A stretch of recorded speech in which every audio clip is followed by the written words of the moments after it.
Celebrate a birthday, anniversary, or retirement this week with a free dinner at the historic Fox and Hounds restaurant near Holy Hill. Buy one dinner, get one free, 7 nights a week. Google Fox and Hounds restaurant and enjoy your free dinner. With Amazon Business, smart business buying tools enable buyers to find and purchase items fast. Free up your teams and focus on your future. Learn more at amazonbusiness.com. The place you want to go, Lynch McWanago. Nobody sells for less than Lynch. The Bucks head into the desert to outshine the Suns. Here's a great feed. Lillard beats Giannis, and Giannis rams it home on a tremendous two-man action there. Our coverage starts tonight at 8:30. We are your home for the Milwaukee Bucks. News Radio 620 WTMJ, Milwaukee.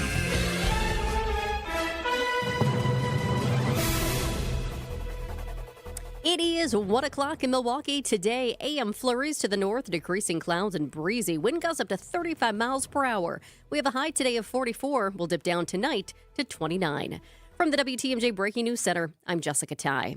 Several arrests for drunk driving in southeastern Wisconsin over the weekend. In Kenosha on I-94, a man was driving nearly 100 miles per hour with a child under 16 years old in the car. 33-year-old William Bush of Madison is now in custody for OWI third offense, felony bail jumping, and other charges. In the town of Addison on I-41, a 25-year-old man from Oshkosh reached nearly 130 miles per hour. He was arrested for OWI and speeding. In Jefferson County on I-94, state troopers arrested 49-year-old Malabay of Chicago for his 8th OWI offense. Jessica Gatso, WTMJ News. A missing Dane County inmate is back in custody. 33-year-old Anthony Gilbert was reported AWOL by police last Wednesday.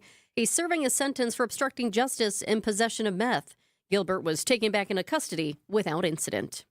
The Milwaukee Brewers open the 2025 regular season 1 week from today and likely under the cover of the American Family Field roof. With high temps expected in the low 40s and limited sun, Brewers President of Business Operations Rick Schlesinger says it's a reminder to be grateful for the roof covering American Family Field. It's a reason we're able to draw the type of fans we are in April and May. Roof renovations will play a key role in the winterization plans of the ballpark, which Schlesinger tells WTMJ could begin as soon as the season concludes. I suspect it will take more than one off season to complete. There's a lot of work to be done. Just right of home at American Family Field. Adam Roberts, WTMJ News. The federal judge in Washington reviewing the Trump administration's use of wartime deportation powers has denied a request that he lift his temporary restraining order. ABC's Stephen Portnoy has the latest. In this latest order, Judge James Boasberg says the president's use of the Alien Enemies Act is unprecedented, outside what he calls a typical wartime context. The judge says anyone subject to the presidential proclamation needs to be given the chance to challenge the government's assertions that they're members of Tren de Aragua. This afternoon, an appeals court above Boasberg will hear arguments as the Trump administration pushes to lift the judge's temporary restraining order, which for now blocks further deportations of Venezuelans under the 1798 law. Sources tell ABC News the IRS is looking to help out with deportation efforts, specifically accessing sensitive private taxpayer data to help confirm names and addresses of deportees. The Second Lady and 2 top U.S. officials head to Greenland this week. Second Lady Usha Vance will visit Greenland on Thursday with an American delegation that includes National Security Advisor Mike Waltz and Secretary of Energy Chris Wright. The White House says her visit will include stops at historical sites, learning about the country's heritage, and attending Greenland's national dog sled race. But it comes as President Trump continues to say the U.S. will take control of Greenland, including this in his address to Congress this month. We're working with everybody involved to try and get it. Greenland's prime minister calls the trip, quote, very aggressive American pressure. Karen Travers, ABC News, the White House. Time for news about your money. Here's the WTMJ Annex Wealth Management Market Update. Everything is in the green. How about that to start out the new week? The Dow is up 413 points to 42,399. The S&P 500 is up 77 points to 5,745. And the NASDAQ is up 333 points to 18,117. Financial planning at every level. Annex Comprehensive Wealth, Annex Private Client, Annex Ignite. Details at annexwealth.com. Sports, traffic, and weather are next. Outdoor Living Unlimited WTMJ News Time is 1:04. WTMJ's Eric Bilstead here for Tri-County Contracting. We talk all the time about Tri-County Contracting, the place to go for roofs and siding, but don't forget, Tri-County Contracting also does windows. Need a new front entry door? Tri-County Contracting, or maybe a patio door that's always jammed. Get your free estimates today. They've been helping homeowners like you for 46 years. Tri-County Contracting, WI.com. It's worry-free roofing, siding, and windows. Tri-County Contracting, WI.com.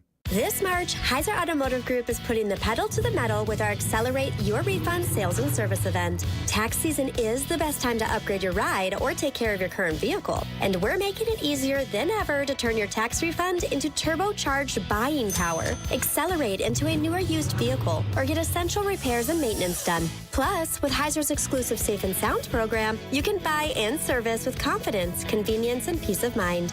Visit Heiser.com today. See dealer for complete details. Please, please, please. Hear that? That's Shady Brad Schimmel on his knees begging for money from wealthy billionaires who want to buy Wisconsin's Supreme Court. I have to crawl around begging people. And the more Brad Schimmel begs, please, please, please, the more they shell out. Because everyone knows Shady Brad Schimmel is for sale. I have to crawl around begging people. After all, Schimmel cut a crooked plea deal with a man caught with child pornography. After his lawyer gave Schimmel thousands in campaign cash. What could have been a 25-year sentence was dropped to just 3 years for that sick predator. So it's no wonder billionaires want Shady Brad Schimmel on the Wisconsin Supreme Court. They've seen Schimmel help his campaign donors, just like he did for that criminal's lawyer. I have to invest in knee pads. Brad Schimmel, if you're listening, get up off your knees. You're embarrassing yourself. Paid for by the Justice Project. Please, please, please. Not authorized by any candidate or candidate's agent or committee. Please, please, please. Time for a WTMJ Sports Update from the Gruber Law Office's One Call, That's All Sports Desk. The Milwaukee Brewers take on the Rockies this afternoon in the final spring training game on the calendar. The team travels to New York tomorrow. A 3-game series with the Yankees begins the regular season on Thursday. Brewer star Christian Yelich. They're a great team. They have a lot of really talented players. It's going to be a tough series right out the gate, but it'll be fun. I think we're going to go in there and try to match that energy, compete really hard, and see what happens. I think that's all you can do. And the Brewers' home opener is 1 week from today. It's going to be fun. We take on the Kansas City Royals at American Family Field. The Milwaukee Bucks Western Conference road trip resumes tonight in Phoenix against the Suns. Damian Lillard remains out with right calf soreness. Coverage begins at 8:30 right here on WTMJ. And the University of Wisconsin women's hockey team earns its second national championship in 3 years, beating Ohio State 4-3 in overtime. What a game. Badger Sports Updates, sponsored by Siding Unlimited, siding and a whole lot more. Taking a look now at the roads with your WTMJ Johnson & Sons paving time saver traffic. We had a pretty good morning, but we do have a couple issues that just popped up. In fact, this one is new. I-94 West at the ramp from Wisconsin 175 North, Brewers Boulevard, as some of you know it. The 2 left lanes are blocked. Also, the ramp from Brewers Boulevard North to I-94 West is closed. So a heads up there, that is definitely causing a backup. We are seeing quite a bit of backup from the last time I checked just minutes ago there. And I-94 East at 68 70th Street out there in the West Dallas area, the right lane is blocked due to a crash. So a heads up, that area is tricky right now, and it's likely going to get worse before it's cleaned up. And here's the WTMJ 5-day forecast today. Decreasing clouds, breezy though, wind gusts up to 35 miles per hour, high of 44 today. Tonight, mostly clear, we'll dip down to 29 for the low. Tomorrow, sun and clouds, high of 45. Wednesday, partly cloudy, high of 46. We're going to go up to 54 for our high on Thursday, mostly cloudy. And on Friday, we have a chance for rain, a high of 55. It is currently 36 degrees in Port Washington, 38 in Racine, and 36 here in Milwaukee. I'm Jessica Ty. Outdoor Living Unlimited WTMJ News Time is coming up on 109. 65,498 square miles. We've got a lot to cover, so let's get to it. This is Spanning the State, and here are your hosts, Kristen Bry and Brian Noonan. Well, that's a 50-50 proposition. Kristen is not here today. She'll be back tomorrow. I was not here Friday. I'm back today. I know, it gets very confusing sometimes on Spanning the State, but we're glad you're here, or I'm glad you're here. I'm sure Kristen would be glad you're here, too. Big show today. Later on this hour, we're going to talk to Howard Schwaber from University of Wisconsin-Madison. A lot of people saying that the courts are at a point of constitutional crisis. Are the courts becoming more irrelevant under the Trump administration? We'll talk a little bit about that after 1:30. And then, if you've ever worked a job where you worked for tips, you are going to want to hear this. We are going to talk to the president of One Fair Wage at 2:35 to talk about a big push that they got on last week tonight with John Oliver a couple of weeks ago, what exactly they're working on, and debunk or prop up some of the worries and rumors around tipping and changing how we tip in America. But first of all, how's your bracket? It is, it was a crazy college sports weekend, and I was here for most of it. I had to... I don't know if they said I was out Friday because I was getting another toe procedure. So it's very, very exciting for me to be back in a surgical shoe today, hobbling around. But so that meant Saturday I was relaxing, watching basketball all day. Yesterday I was watching basketball. So keeping track on my brackets. Probably like you, I fill my bracket out, and then within an hour I forget who I've picked other than who I've got to win the whole thing. But I knew I had Marquette at least advancing out of the first round. I had the Badgers going to the Sweet 16. As you know, both of those schools let us down because I know here in the building there were a lot of sad people over the weekend based on Marquette and Marquette losing to the 10th seed New Mexico. I know part of the charm of March Madness is the upsets. I'm not a fan of it. I didn't pick any upsets this year, and it's coming back to bite me. So Marquette lost to New Mexico. Wisconsin lost to BYU. That was a closer game. Came down to one basket. So those lost me. But for me, this is pretty good. I'm sure your brackets are much... Brad, your brackets are probably doing better than mine. Mine is at 63.6% correct picks. So that's not bad for me. You know, if I was one of the guys over at ESPN or Jen Latta or any of the really sports enthusiasts, they're probably mocking a 64% pick rate. But listen to this. You know, the women's tournament is going on now, too. And I filled out a bracket for the ladies. Because, Rhea, you know this. There's nothing I know more than the ladies. I am an expert when it comes to all things lady. My bracket in the ladies category, 95.6. I am almost perfect in the women's bracket. No ladies have let me down with sneaky upsets. All the ladies that I counted on have come through. So together, the ladies and I, once again, inseparable. I've heard that's almost impossible to have a perfect bracket. Oh, it is. There's that. I'm surprised. Now, this is how yesterday my women's bracket was 99 something. So somebody lost. Yeah. And screwed me up. But I'm still 95%. That's pretty good. That's pretty good. And if you're saying, Brian, enough with the basketball, we'll be updating March Mammal Madness later in the week, see how our brackets are doing there. And then you heard Jessica talk about this in sports during the news. Wisconsin, the Lady Badgers, a thrilling overtime win over Ohio State to capture their 8th national championship in hockey. Pretty good. They won 4-3 in overtime. Junior forward Kristen Sims scored a game-tying goal on a penalty shot with only 18.9 seconds left in regulation. And then, just to really rub it into Ohio State, she also netted the game winner in overtime. So good for her. Congratulations. This was the 3rd consecutive national championship game between Wisconsin and Ohio State.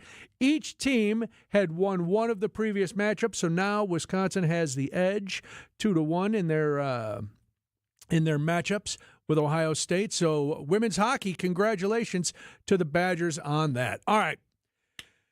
When we come back, you know we've talked about this a lot, that on April 1st, there is an election in Wisconsin. Yes, I know, another one. Didn't we just vote on things? Yes. But this one, we've got the DPI superintendent, we've got a ballot referendum, and then we've also got the Supreme Court justice race, which we have been hearing so much about.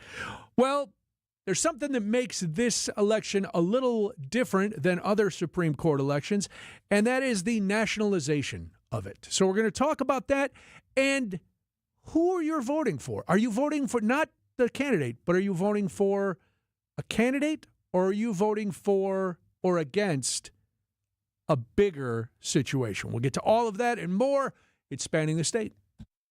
On Wisconsin's Morning News, we profiled the average John or Jane Doe who had no idea when they got up one morning that they'd be saving a life, becoming everyday heroes. There, yeah, she flew off the road right at a bridge, so she went down an embankment. No one could see her vehicle Until a guy named Johnny Martinez happened to come by. I said, ma'am, how long have you been here? And she said, I've been here since Wednesday night.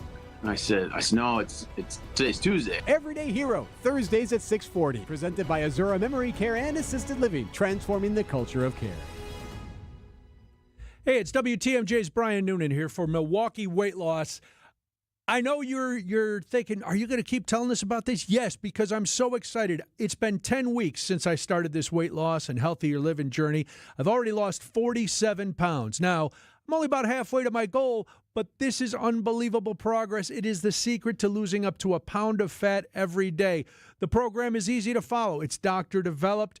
You lose weight fast. You don't need to take drugs. You don't need injections. You don't need to buy specially prepared meals. It's you, your own food, your willpower, and your desire to live a healthier life. The program helps reset your metabolism. It costs about half as much as other programs, and it works twice as fast. So go to MilwaukeeWeightLoss.com to schedule your free consultation. I have a meeting with my coach today, which is how they set you up to be successful for the long term. Many patients lose 20 to 30 pounds in about a month or two. Look, I did a little more than that, but you can do it too. It's crazy to watch the fat just melt away. Schedule your free consultation by calling 262-449-1180 or go online to MilwaukeeWeightLoss.com. That's MilwaukeeWeightLoss.com. Results may vary. Hey, March Madness is here. Now, technically, I can't say March Madness, but I can say this. Our coverage of the tournament will be fantastic. Hey, it's Greg Matzik. Keep it tuned to WTMJ for all the updates you need on the tournament. Sponsored by Outdoor Living Unlimited. During every sports update, you'll know about every buzzer beater, every upset, the Cinderella stories, and how the state teams are doing throughout the entire tournament.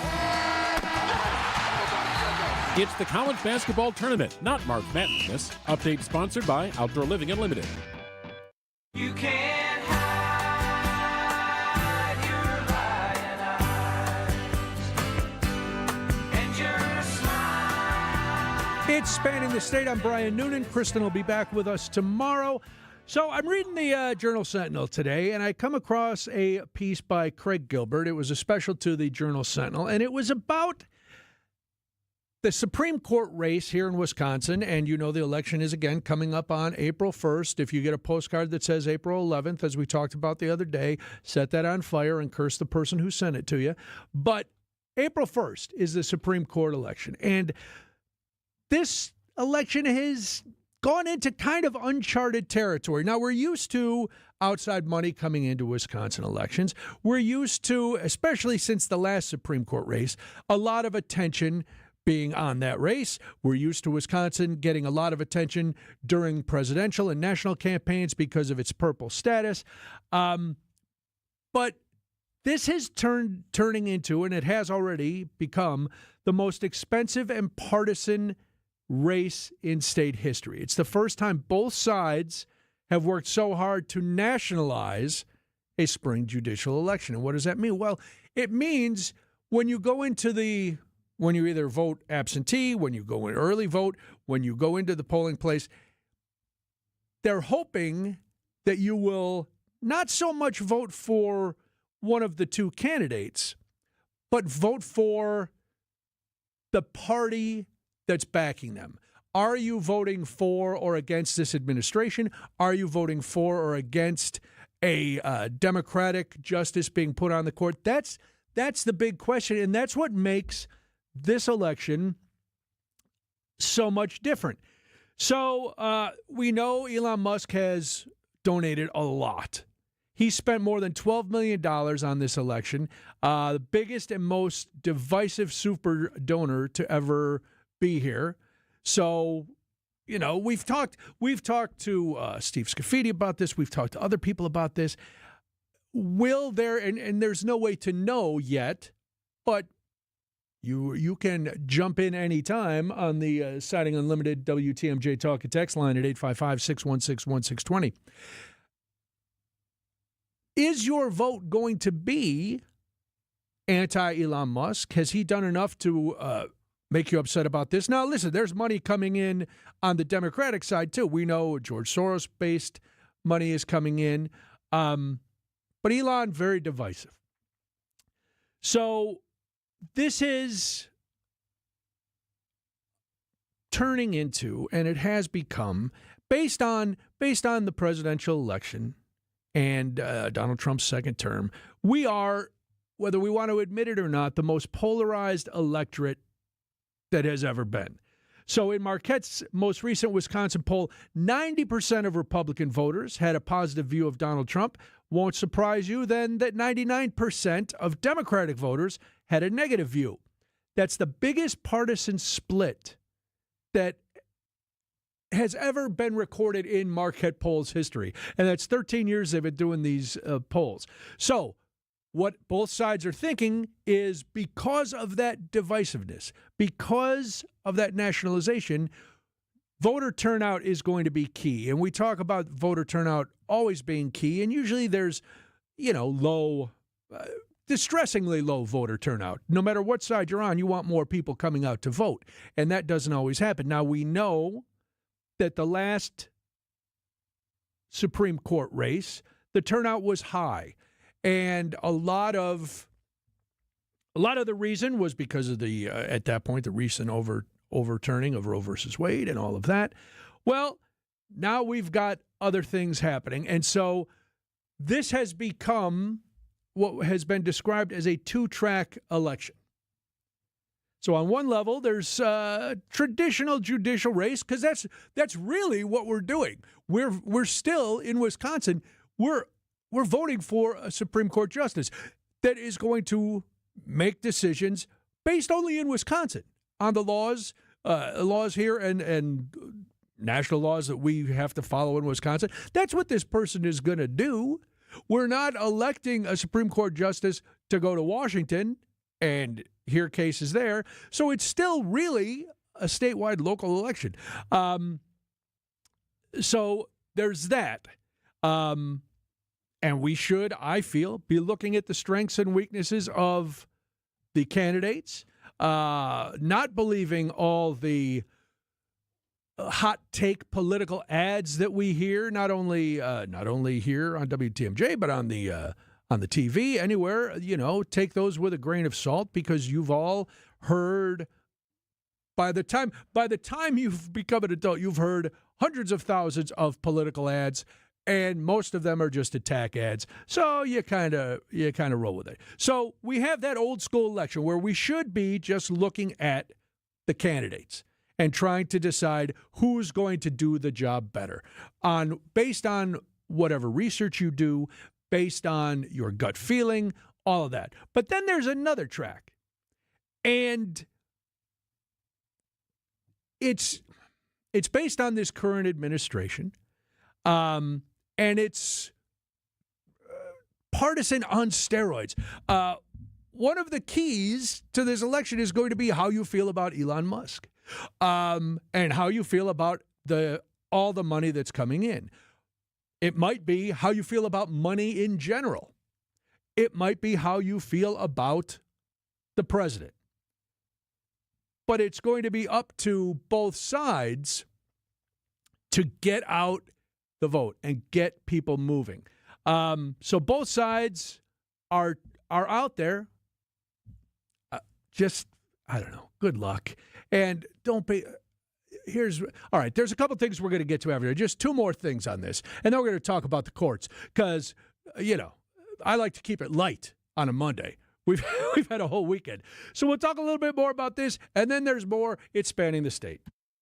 The Upswing with Jeff Sherman. The volume, heating, fans, the hazard lights, they're all going physical again because they all seem to not want to drive down the highway and touch those screens. We've already been doing that. Volkswagen's just catching up with us. But that's not convenient. That's silly to make that difficult. And there's a safety part. If you're having to scroll through screens, you're not paying attention to the road. Weekdays from 10 to 11 on WTMJ. Presented by Horicon Bank, the natural choice for all your banking needs.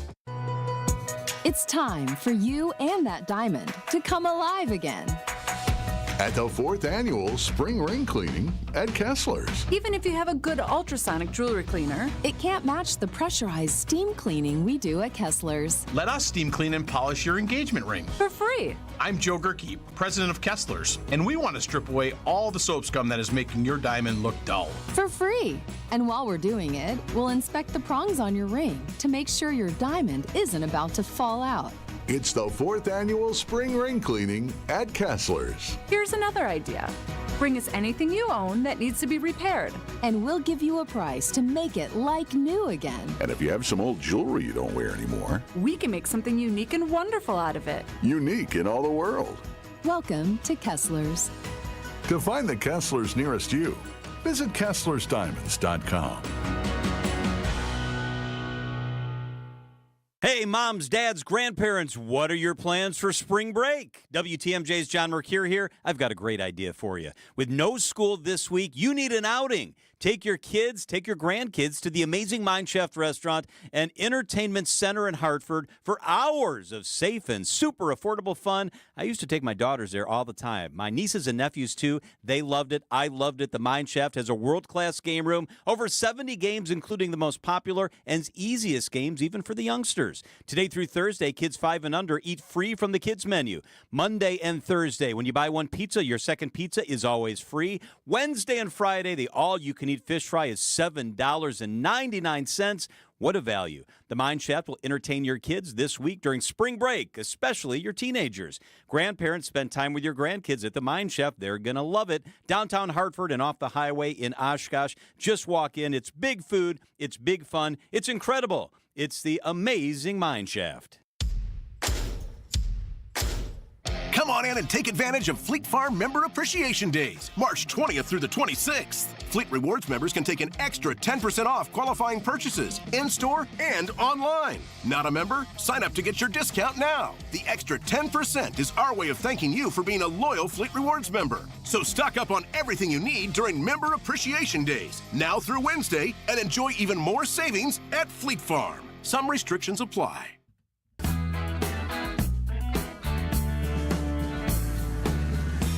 It's Spanning the State. I'm Brian Noonan. All right, we were talking about the nationalization of our Supreme Court election on April 1st, and I was asking you, are you voting for a candidate or are you voting for a bigger issue? Are you voting against Elon Musk and the current administration? Are you voting for something that you think Brad Schimmel will do when he's on the Supreme Court? Some of the text. Norm from Racine is voting for the one that doesn't think judges make the law. Wouldn't you hope that was all of them? And I guess they have tax referendums on the ballots in Racine, too. Jeff says he's voting for the one that is most opposed to legalized recreational marijuana because he's smelling it everywhere, and he will not call it cannabis. All right, Jeff, that's all right. And other people are saying that they will vote for the one with the best character. I think we should focus on that, but it's hard not to feel like this election has taken on a much bigger scope when the president comes out over the weekend and endorses Brad Schimmel. He was on his social media platform, which is Truth Social, and he attacked Susan Crawford, calling her, quote, the hand-picked voice of the leftists who are out to destroy your state and our country. And if she wins, the movement to restore the nation will bypass Wisconsin. All voters who believe in common sense should, capital letters, get out to vote early for Brad Schimmel. Well, I don't know if that'll help because Brad Schimmel doesn't seem to trust the outcome of the election, which hasn't happened yet. In case you're not looking at your calendar, today is March 24th, and the election is April 1st. But Brad Schimmel, going back to the Republican playbook of, if I don't win, everything was fixed, he raised the specter of bags of ballots and fraud in Milwaukee elections, despite the well-documented reason that the city's absentee ballots are routinely reported late into the night because they're counting them. He said, quote, "That's what we need to do, get our votes banked, make this too big to rig so we don't have to worry about it at 11:30 in Milwaukee. They're going to find bags of ballots that they forgot to put into the machines like they did in 2018 or in 2024 when Eric Hovde was ahead all night, and then all of a sudden Milwaukee County changed that."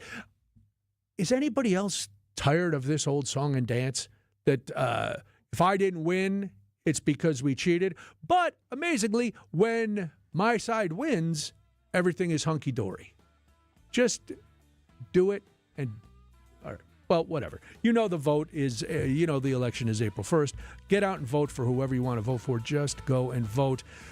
Are the courts becoming irrelevant under the new administration? Well, we are going to find out when Howard Schwaber joins us on the other side of the news. ABC News, I'm Michelle Franz, and a 3-judge appellate panel hearing oral arguments this hour over President Trump's use of the Alien Enemies Act to deport alleged Venezuelan gang members. The Trump administration challenging a lower court's temporary block on the deportations as it requests more information about how the alleged gang members were rounded up and flown out. The act not used since World War II. Judge Patricia Millett accusing the Justice Department of not allowing the deportees due process. There were plane loads of people.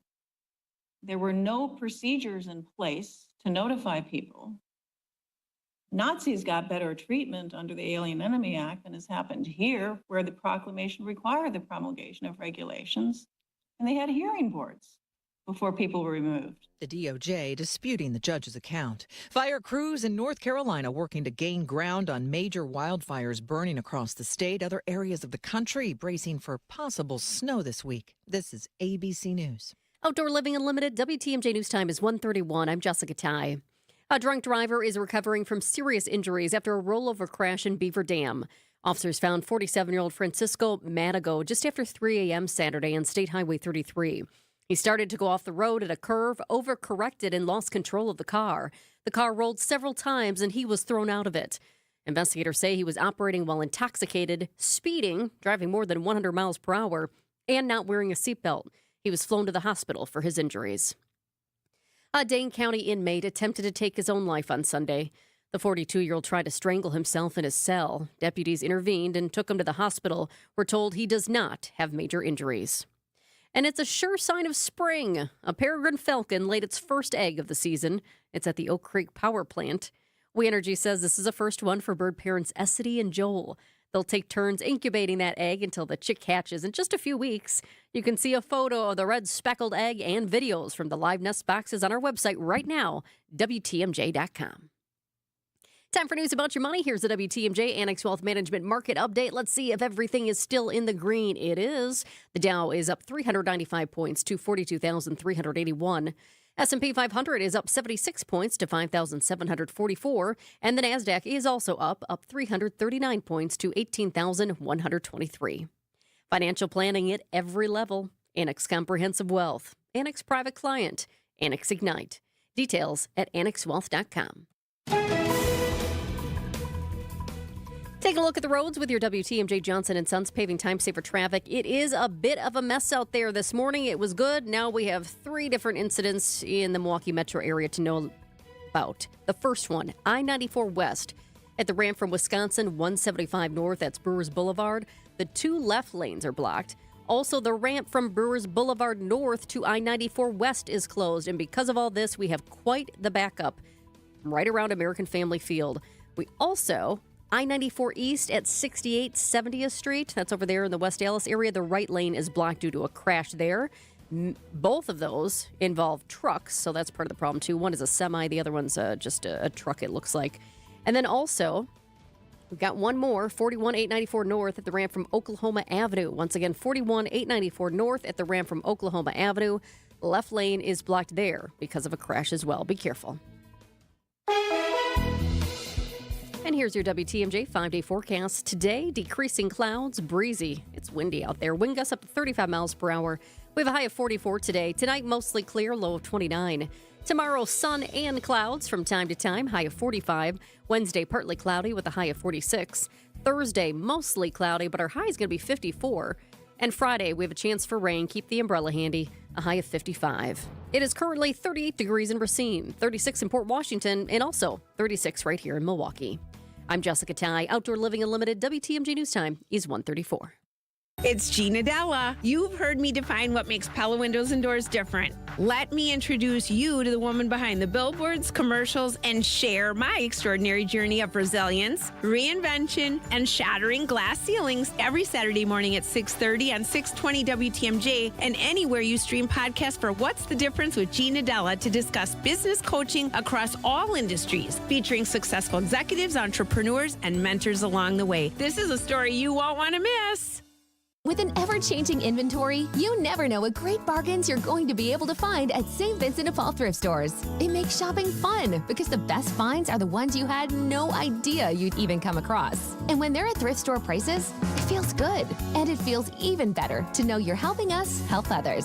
Shop St. Vincent de Paul thrift stores on Highway 100 in Layton and Greenfield, 23rd in Lincoln, and 76th and Bradley Road in Milwaukee. You're gonna love it, St. Vincent de Paul.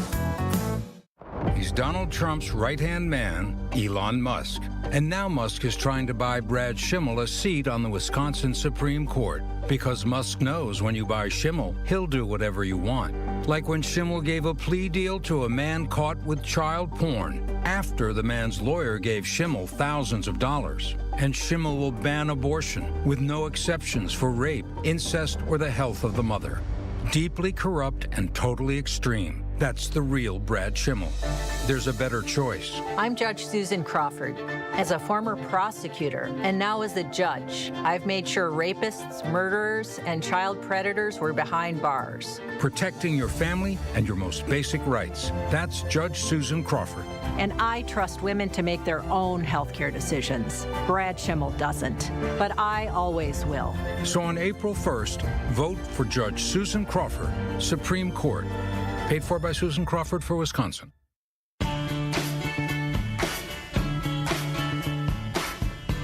Welcome back to Spanning the State. I'm Brian Noonan. Kristen will be back with us tomorrow. You've been hearing this story for the last week or so. Despite two federal judges blocking the use of the Alien Enemies Act, the Trump administration sent 261 people to El Salvador last weekend.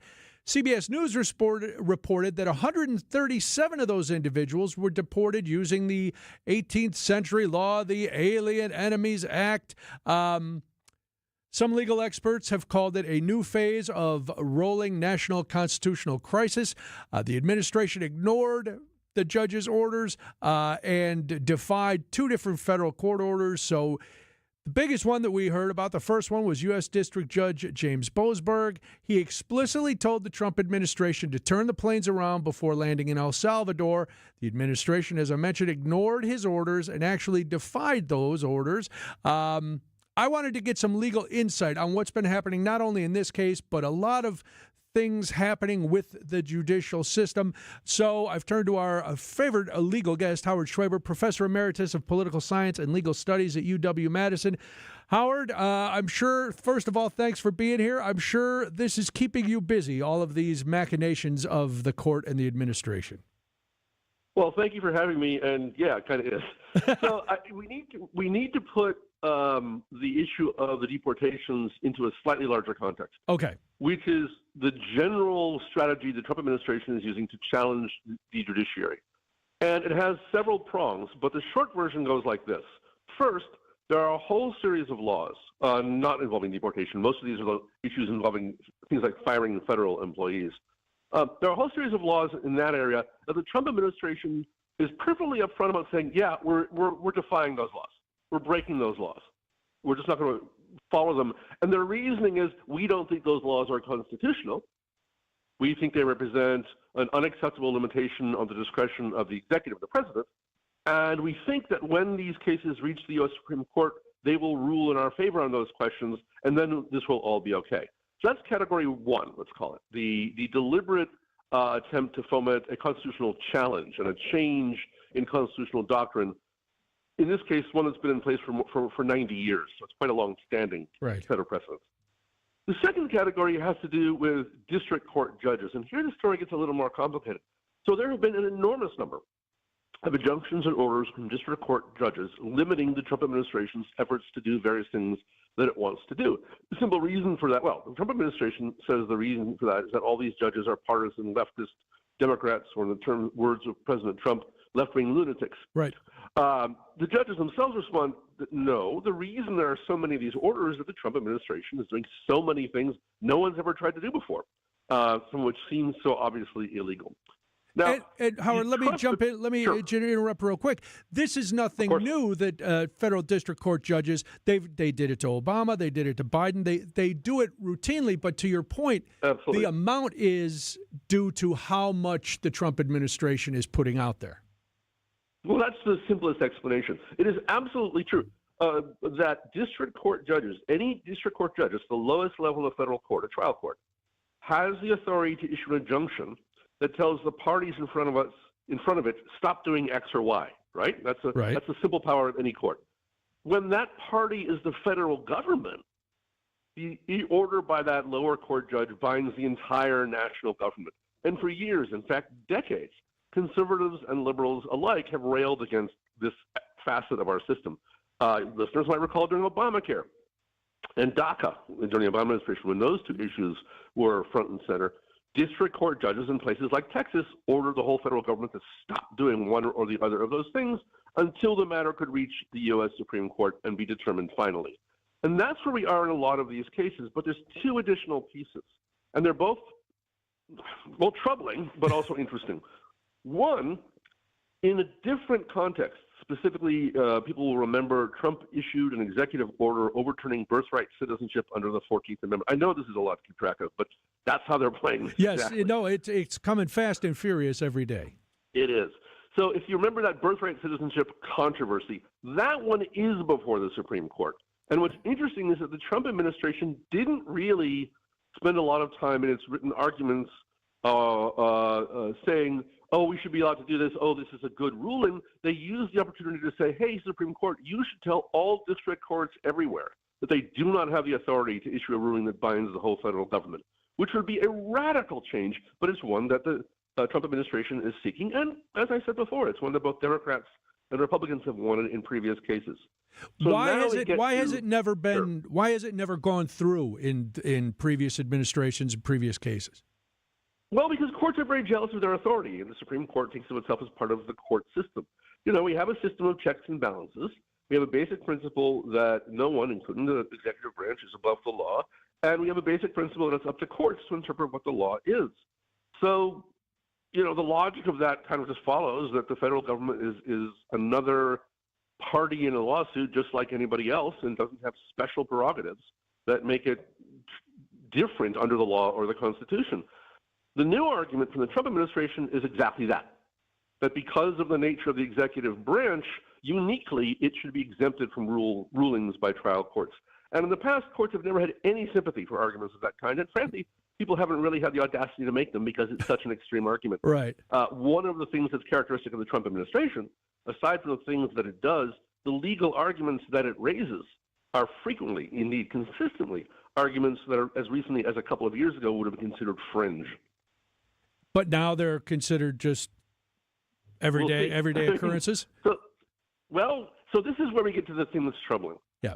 There was yesterday, the Trump administration filed an emergency appeal to the U.S. Supreme Court. This one had to do with an order from a district court judge, and again, that's the lowest level of federal judge, in San Francisco, telling them they couldn't proceed with firings across certain categories of employees. What the Trump administration said to the U.S. Supreme Court yesterday was, look, that ruling was made on February 28th. It's almost a month later. The Ninth Circuit has still not responded to the appeal. Please step in. And the Trump administration has a point. Trial court judges have been very active, but the courts of appeals in the U.S. Supreme Court have pretty much yet to say anything. Okay. We're all waiting to hear from the U.S. Supreme Court. And as our conversation suggests, the lists of questions, and the importance of the questions that are piling up and remain unanswered is becoming, really extraordinary. The last point is, of course. Yes. Oh, sorry. No, go ahead. What's the last point? Well, the last point is that on a lot of these things, delay means there's no possibility of reversal. If a year from now it is ruled the deportation of these Venezuelans was unlawful, or the firing of federal employees was unlawful, right, or any of those things, so what? When that much time has gone by, undoing those actions becomes difficult, if not impossible. And so that's yet another piece of this strategy. Courts, by their nature, move slowly. The Trump administration, by its character, is moving very, very fast. And so we may not see a direct defiance. The kind of classic constitutional crisis situation was when President Andrew Jackson said to the Supreme Court, well, you've issued a ruling, let's see you enforce it, and just ignored them. This is a case involving Indian rights called Lister versus Georgia. Well, that's what I want to get to you when we come back. We got to take a quick break. That term has been thrown around a lot over the last couple of days. Constitutional crisis. I want to get your opinion on that. Howard Schwaber is my guest. He's Professor Emeritus of Political Science and Legal Studies at UW-Madison. More after this on Spanning the State. When you want the best medical attention, you don't just go to anybody, you go to a specialist. The same should be true with your car or truck. I'm Jim Token, President of the Auto Dealers Association of Metro Milwaukee. When your vehicle needs service, take it to a specialist, an Adam member new car dealer. Adam dealers use factory warranted parts, the latest diagnostic equipment, and certified manufacturer technicians specially trained on the advanced technology on your vehicle. They have all the latest manufacturer service bulletins and will know if your issue is covered by an existing warranty or if there are any recalls. And despite what you might assume, their prices are as low or lower than independent shops, even on routine maintenance and tires. Now, knowing all that, why would you even consider going anywhere other than an Adam member dealer? For great paying job opportunities, visit adam.com. That's ADAMM.com. The Midwest's best baseball and softball training facility and retail center is here in New Berlin, and it's ready for you and your team. From little leaguers to hardcore players and trainers, this is the place you'll want to be. You can't beat Bernhardt.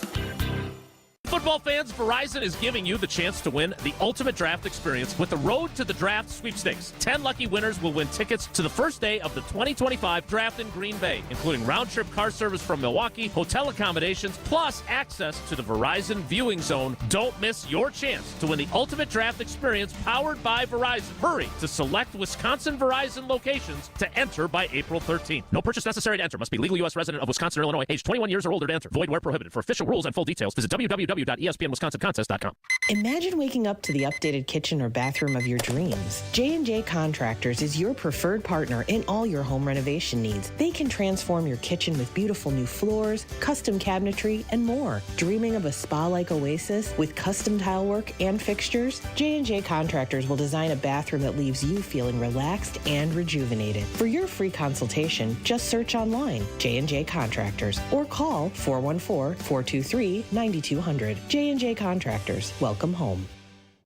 Whether you're a local who wants to enjoy a night out or you're planning to visit Milwaukee, enjoy an artfully stylish experience at St. Kate the Arts Hotel, conveniently located in the heart of downtown Milwaukee's Theater District. With deluxe accommodations, culinary creativity, on-site art galleries, and nightly live music, you'll enjoy every element of your stay at St. Kate. For a limited time, enjoy exclusive seasonal rates starting at $139. Learn more and book your stay at stkatearts.com.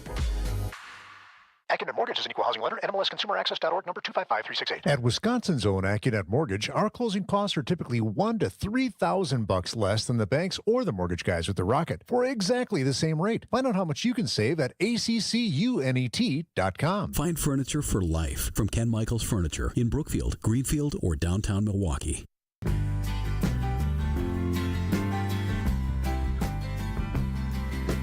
Back on Spanning the State, my guest, Howard Schwaber, the Professor Emeritus of Political Science and Law at UW-Madison.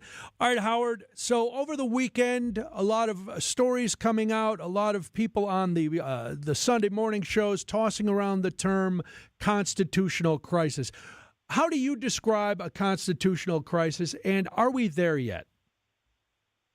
So there's no technical definition, but for me, and this is just an opinion, I think the point of crisis is when the Constitution's mechanisms have ceased to function. So that would happen, for example, if the U.S. Supreme Court ruled that the Trump administration could not do something, let's say fire employees, and the Trump administration said, we don't care, we aren't bound by the courts at all. Okay. That would be an actual crisis. I don't think we're there yet, although I certainly have sympathy for people who think we're coming closer and closer. In fact, the Trump administration and Trump himself have not outright defied a court order. They've dodged them, they've disputed them, they've appealed them, they've engaged in some sketchy maneuvers and some questionable representations to try and justify their actions. But every time push comes to shove, Trump and his senior people, when they're asked, the second time, did you really mean to say you would defy a court order, have backed down and said, no, we won't do that. Most recently, Homeland Security. So I don't think we're there yet. I think there are one of three outcomes, and I think the Trump administration is banking on the first two. One is the Supreme Court may very well bless many of the things that the Trump administration is doing, even though they are radical. And the reason is this is a pretty radical Supreme Court. Mm-hmm. The Roberts Court over the past 10 years has made big moves in exactly the direction that the Trump administration wants, that is, consolidating authority in the executive and limiting the ability of both Congress, well, especially Congress, to restrict the executive's exercise of discretion. And that may very well continue. So things like, there's a theory called the unitary executive, and the short version is anyone who works for the executive branch works for the president, has to pursue the president's policies, and can be fired at will by the president. That's an incredibly radical proposition from the perspective of how our government works, but it's actually not all that radical compared to what the Roberts Court has already said in cases in the past 5 years. So I expect the Trump administration to win some of these arguments. The second part is what I mentioned before, delay. In some of the things, they'll get mixed rulings or even negative rulings, but they won't care because they'll accomplish what they wanted to accomplish and be perfectly happy. The third outcome is that there can be some areas in which the court, and again, we're waiting to hear from the Courts of Appeal and the Supreme Court. And the longer they keep us waiting, the more like a crisis this will feel. Right. The third possibility is that the Supreme Court will say, no, you may not do X. And I think the easiest one is probably the birthright citizenship thing. I think it's entirely likely that the U.S. Supreme Court will say, no, the president does not get to define what birthright citizenship means under the Constitution. Only we, the courts, get to have authority to interpret the Constitution, which is a longstanding principle. Sure. So I think he'll lose that one, just to take one example out of the list. Yeah. But those first two, the fights that he'll win and the fights that he'll lose, but lose in ways where it's too late to undo the effects, I think, in a lot of those, the administration will get a great deal of what it wants. And in that sense, this will not be a real constitutional crisis. It will just push the boundaries and come increasingly close to one. Okay. And that kind of hardball brinkmanship, that's exactly how Trump negotiates. That's his comfort zone. Yeah, it is nothing new, really. What did you make, Howard, as somebody who observes a court, what did you make of Chief Justice Roberts' comments over the weekend after Donald Trump and people in the Congress were calling for the impeachment of this district judge who was blocking things? Justice Roberts comes out and says, no, that's not how we do it. That's what the appeals process is for. Should people read any more into this other than this is a Chief Justice citing the law? I think not. I mean, I know a lot of observers have been saying, aha, this is a signal from Roberts that he's planning to smack down Trump and declare the restore order and bring everything back to status quo what it was 5 years ago. I don't think that's right. It's sort of like the birthright citizenship. There are some things the Trump administration can try to do that this court will say, no, we're not going to stand for that. Okay. And one of them would be the wholesale or even the targeted use of impeachments as a political remedy against judges and popular rulings. But one way to read what Roberts was saying is a message to Trump saying, look, don't worry about it. Go through the appellate process, bring this to us in a proper way, and in proper time, we're going to give you some victories. Just let's wait, give us time to work this out. But, just do it the right way. There's no need to go rogue. Sorry? Yeah, just do it the right way. Don't go rogue, and things may work out for you. There's no need to go rogue and impeach judges. Go through the process, and the way I read it, because of the comments I just made before, I think Roberts, in particular, he individually, is quite poised to give the Trump administration a significant amount of what it wants. And so I read that as much as a reassurance as a statement of defiance. Well, but the thing I keep coming back to, sorry. It's Howard. Unfortunately, we got to go. It is always great talking to you, and I know we'll be reaching out again because somehow I don't think any of this is going to get settled in the next couple days. This story is definitely not over. Thank you for having me. Thanks again. That's Howard Schweber. He is a professor emeritus in law and political science at UW-Madison. We'll do this, then come back. It's Spanning the State. Since the Wisconsin weather isn't up to speed yet. It's not that scary, and you could use a little sun, trust me. Outside bad. The sun's scary. A little sun doesn't sound like a threat. I'm not afraid of the sun anymore. How's the moon treating you? Not a fan. Safer. The Bucks head out to Phoenix to take on the Suns. Lillard's got it top of the arc. He's going to try to answer, and he connects again. Our Bucks Radio Network game day coverage starts tonight at 8:30. We are the home of the Bucks, WTMJ. She's different and special and loaded with personality. And there's one more thing, but you can't explain it in words. She's the one. She's the one. The one. You know it. Your friends know it. The whole world knows it. We curated a special selection of engagement rings for her. Can you guess what we call it? We call it the One Collection by Kessler's. Because these engagement rings are different. And special. And loaded with personality. And one more thing. But you can't explain it in words. Engagement rings in the One Collection start at just $725. But some of them are more. A lot more. But we've got you covered. First, we have 12 months financing at 0%. Or second, we have 36 months financing at 9.99%, both with approved credit. Third, we have second chance financing if you need someone to give you a second chance. And don't forget the Kessler's warranty. The strongest warranty of any jewelry store in the world. For the location of the Kessler's nearest you, visit KesslersDiamonds.com. Healthy joints, healthy lifestyle. Vince Vitrano for Orthopedic Associates of Wisconsin. Arthritis, injuries, wear and tear, common joint issues that keep you from doing what you love. At OAW, a visit to the doctor doesn't always mean surgery. Everyone is different. Surgeons, nurses, physical therapists work together to come up with a plan for you. Maybe it's PT, medication, injection, and if you do need surgery like I did, you know you're in the best of hands. Orthopedic Associates of Wisconsin, there is a difference. Book an appointment online at orthowisconsin.com. It's time. It's time your ad dollar reached far more than you thought possible. And it's time your ad message made a dramatic impact on your bottom line. The results we brought our small business clients are significant, and there's no reason we can't bring you the same success, no matter what your ad budget is. So go to Anderson-Smith.com, hit the Contact Us button, email me, and I will call you in short order, because it is time.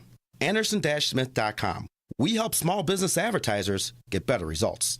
If you're buying and creating advertising for your small business, but you're not sure how to make it work, then I want you to know we can make radio or TV advertising work for you. Both are very powerful media, and both can be affordable. And we have a laundry list of notable long-term clients who will vouch for us. So if you have an interest in increasing the chances of your small business's advertising success, go to Anderson-Smith.com, hit the Contact Us button, send me a quick email, and I'll call you in short order. That's Anderson-Smith.com. We help small business advertisers get better results. On the other side of the news, we will, of course, spin around the state. And then the big question becomes, what has happened to manners? We'll get to that and so much more. But first, we must do news on WTMJ. WTMJ, W277CV, and WKTI HD2 Milwaukee. From the Annex Wealth Management Studios, this is News Radio WTMJ, a Good Karma brand station. CertaPro painters know how important your home is to you, and I know how good their work is. CertaPro did the painting at our house, and it's absolutely fantastic. Each CertaPro painter's business is independently owned and operated. And right now, call and ask about their spring sales event going on now through May 15th. They are the best in the business. Inside painting, outside painting, they do it all. Schedule your free home estimate online at CertaPro.com. That's Certa with a C. I trust these guys. When choosing a painting professional, the choice is simple. Choose happy. Choose CertaPro painters. WTMJ's Eric Bilstead here for QC Kinetics. You know, I get a lot of questions about QC Kinetics treatments, people asking if they should consider it for their own joint pain. Well, here's how you know. If you answer yes to any of these questions. Is your quality of life impacted by chronic pain in your knees or hips or shoulders or other joints, trouble sleeping or walking?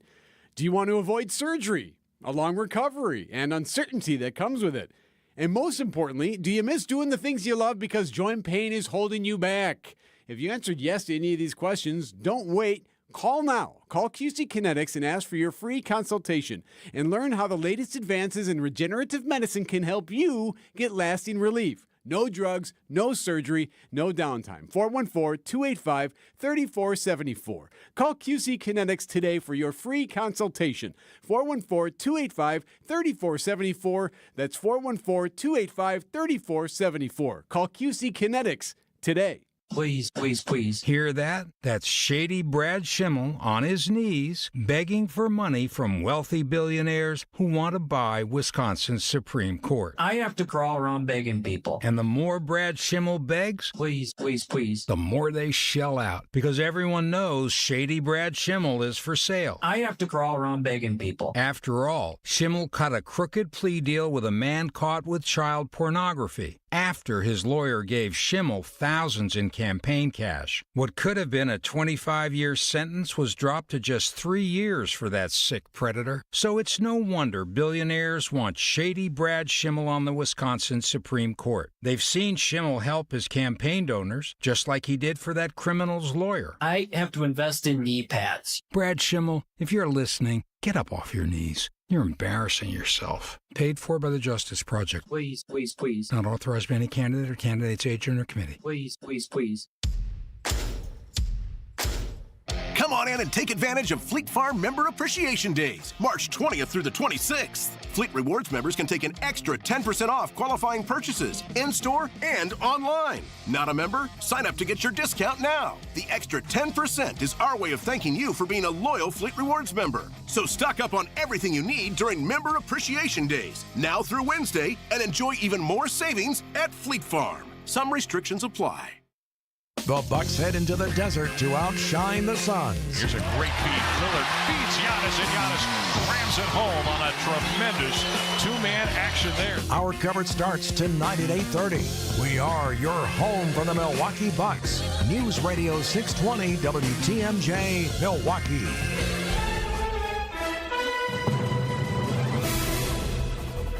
At 2:01, it is currently 31 degrees in Milwaukee. I'm Julia Fellow. Clear tonight, a low of 29. Sun tomorrow, the high will be 45. From the WTMJ Breaking News Center, a tragedy at Marquette University. Marquette University police found a student dead in his off-campus apartment Thursday evening. 21-year-old John Kozer lived at Campus East on 14th and Wells. He was a senior, just weeks away from graduating from the College of Business Administration. Kozer was double majoring in finance and marketing and worked as a student employee at the Union Sports Annex. His death is still being investigated. The university is planning a mass to honor Kozer this week. Jessica Gatso, WTMJ News. Final trimmings are being added to AmFam Field ahead of the 2025 Brewers regular season.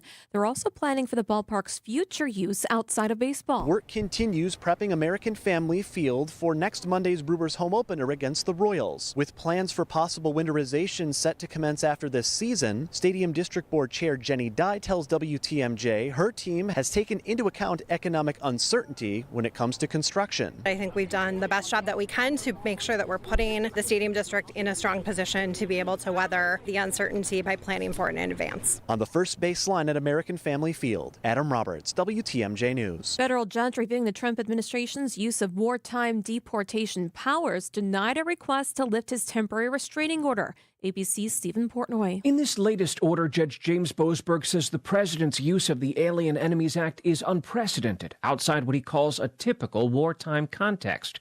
The judge says anyone subject to the presidential proclamation needs to be given the chance to challenge the government's assertions that they're members of Tren de Aragua. This afternoon, an appeals court above Boasberg will hear arguments as the Trump administration pushes to lift the judge's temporary restraining order, which for now blocks further deportations of Venezuelans under the 1798 law. And back here at home, a sign of spring. The Peregrine Falcons have laid their first egg of the season. This year's egg is seen at the Oak Creek Power Plant. We Energy says it is the first one for bird parents City and Joel. They'll take turns incubating the egg until the chick hatches in a few weeks. You can see a photo of the red speckled egg and videos from the live nest boxes at our website, WTMJ.com. Wisconsin is home to 20% of all peregrine falcons hatched in our country. Time for news about your money, the WTMJ Annex Wealth Management update. The Dow is up 1.25%, up 537. S&P 500 up more than 1.5%, up 92. NASDAQ up more than 2%, up 385. Financial planning at every level. Annex Comprehensive Wealth, Annex Private Client, Annex Ignite. Details at annexwealth.com. Sports, traffic, and weather are next. Outdoor Living Unlimited, WTMJ News Time, 2:04. Beer fans, travel lovers, and history buffs, this is your dream vacation. Join me, Sandy Max, on a 10-day journey through Germany, Austria, and the Czech Republic. We'll enjoy Munich's famous beer halls, sip our way through Salzburg's historic breweries, and discover Vienna's culture and craft beer scene. Then end the tour in Prague, where ancient history meets modern brews. From iconic castles to authentic flavors, grab your passport and let's raise a glass to the ultimate beer adventure. Limited spots available. Book now. Email me, sandy@wtmj.com to learn more. When I shop St. Vincent de Paul thrift stores, every time I come in, it's like a whole new store. It's because new inventory is arriving daily, all kinds of everything. And let me tell you, thrift store prices make buying easy. And helping others at the same time, that's icing on the cake. St. Vincent de Paul thrift stores on Highway 100 in Layton and Greenfield, 23rd in Lincoln, and 76th and Bradley Road in Milwaukee. You're gonna love it, St. Vincent de Paul. The Lifetime Door Free Garage Door Contest is almost over. Time is running out to win a brand new garage door from Lifetime Door. Absolutely free. This contest ends March 31st. Don't miss the chance to win a stunning, high-quality garage door that will boost your home's curb appeal and values. Entering is easy. Text GARAGE to the WTMJ Talk and Text line. Or just go to WTMJ.com and the entry form is on the very front page. It's just that simple. For contest rules, visit our website, WTMJ.com.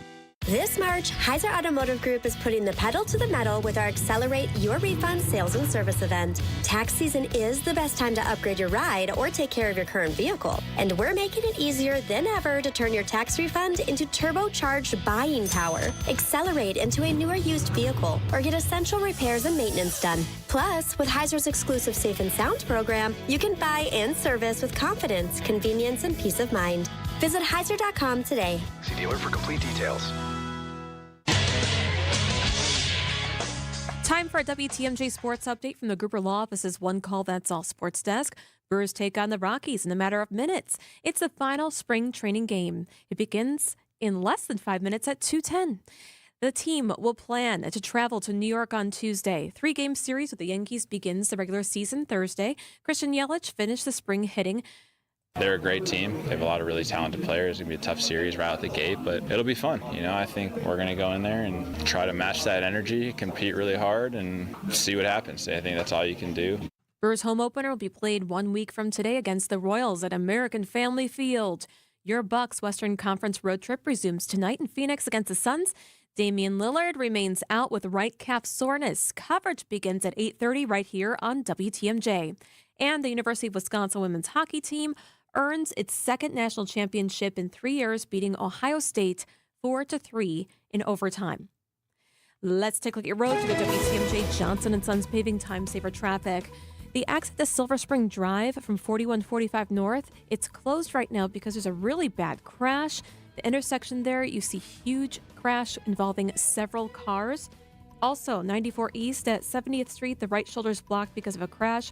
I can see firefighters are now on scene. It looks like a vehicle is on its side. Here is your WTMJ 5-day forecast. Clear tonight, a low of 29. Sun tomorrow, the high will be 45. Cloudy Wednesday, the high will be 46. Thursday, mostly cloudy, the high will be 54. Rain chances Friday, the high will be 55 degrees. Right now in Madison, it's partly cloudy at 39 degrees. Green Bay, cloudy, 34 degrees. And it's cloudy in Waukesha at 37 degrees. Outdoor Living Unlimited, WTMJ News Time, 2:07.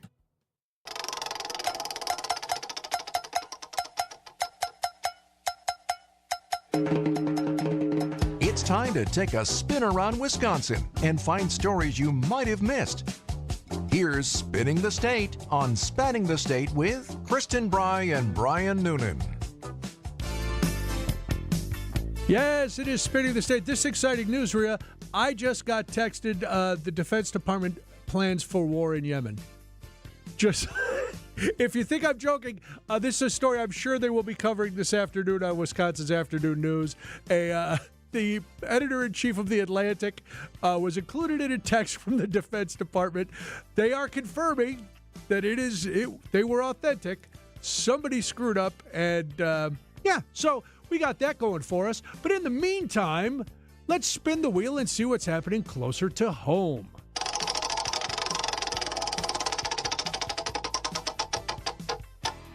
Milwaukee. Oh, I don't know if you're a Lego person. I played with Legos when I was a kid. Legos have evolved from children's building blocks to intricate sculpture kits. Seemingly every fandom can find a Lego set to suit their taste, including architectural masterpieces. Well, unfortunately, one of Milwaukee's best-known architectural marvels hasn't made the Lego cut. Former Milwaukee resident Todd Elliott's art museum design was not selected as one of the 5 finalists in Bricklink's Designer Showcase Series 7 competition. That means that Elliott's creation won't be considered for production as a limited edition Lego set in early 2026. Elliott said that he may enter Bricklink's next competition this spring, and in the meantime, he has made his original art museum instructions available online for a low cost. Now, according to the Journal Sentinel, Bricklink is a Lego Group-owned online community, marketplace, and design software popular with adult fans of the toy brand. In January, Elliott's museum design was accepted to Bricklink's designer program. After his design didn't move forward in Series 7, he posted the instructions for the, get this, 1,184-piece museum on Rebrickable. Anybody can purchase the art museum instructions for $1. That's just the instructions. You still got to get the almost 1,200 pieces yourself, but I will say it is a beautiful, if you're into Legos or even if you just like to look at the art museum, it's an unbelievable sculpture that he did with Legos. For Valentine's Day, Debbie gave me a Lego set, which I've never done Legos before, but it's love, where it's L-O and then V-E, and it's a big thing. And she goes, I think we could do this together. And I was like, yeah, okay. So, one day if I've lost the will to live, I'll be making Legos. That'll be fun. Only because, listen, I don't have the patience, and it takes a lot of time and a lot of talent. But let's spin the wheel again.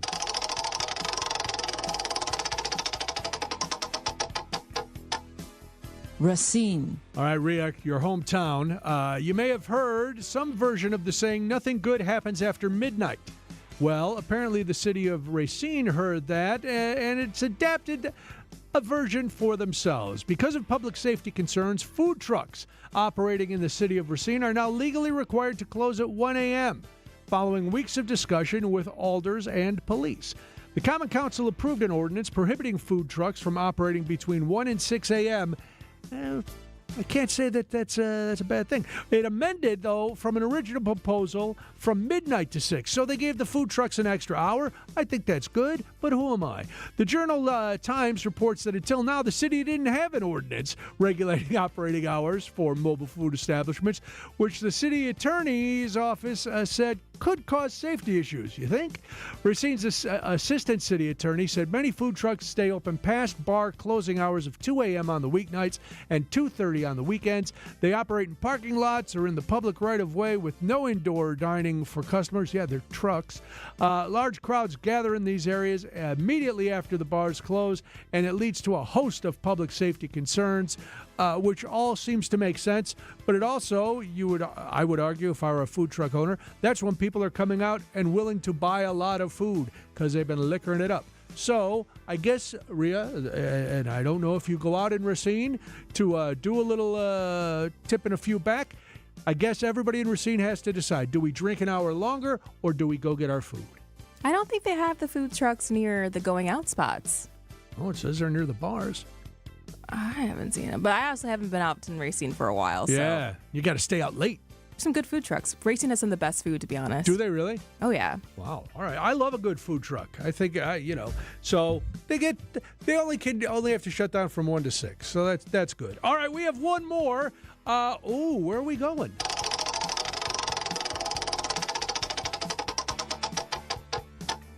Trempolo. I am glad Miss Pronouncer said that name. Trempolo. Sounds like it should be in Mississippi, but that's Tupelo. So let's see what's happening in Trempealeau. Well, there's no debating that the bald eagle is a majestic bird. Seeing one in the wild is an awe-inspiring experience. Last week, we talked about an eagle cam in California. Well, now we can watch eagles on a Wisconsin-based camera.